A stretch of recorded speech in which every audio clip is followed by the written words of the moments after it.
Bisita ko dito ngayon. Oh? Si Braga. Baksay mo? Si tatay ko. Sa tatay nga, ang baksay mo, si Pao. Sinurprise ako dito eh, biglang dumating eh. Wala tayong magawa, alam ka naman pauwiin natin yan. Oh, baksay mo? Oh.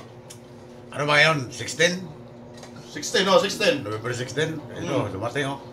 Ito? Sinurprise ako dito, hindi man nagsabi na. Baksay mo, baksay mo? Kung si tatay, ayan, ang ulam namin oh. Ang ulam namin? Juan, dag nga.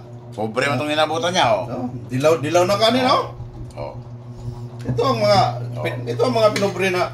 Rakas ba oh? Oh. Yan si Braga. Yan si Junior Braga oh. Oh. Kita mo, kabata-bata pa na. Ilan taon ka na dong? 13? Yes, eh. Biruin mo oh. Puting-puti ng buhok oh. Daig pa yung papa niya oh. Wala pa ganong uban. Wala nga sa edad yung puti ng buhok. Wala. Kaya, Wala. yan ang pinakakatandaan nyo. Huwag nyo sabihin na matanda na itong bata na ito. Oh. Wala yan? 13 pang edad yan. Pero laki tao oh. Di maano. Oh. Mahilig din sa basketball yan eh. Ito si Braga, magaling dito sa basketball eh. Di ko. Sikat Di din yan ko sa... marunong maglaro ng basketball. Pero, Wala na, eh. Doon na sa anak. bakal kami bigot, bakal.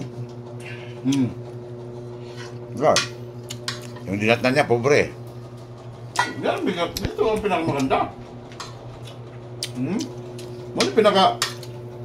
the best na pagkaon? Kaya hindi porket may uban, may kupuksit na matanda na yan. Huwag kami niwala lang. Sa buhok talaga yan. Mm. Kung yan talaga ang buhok mo.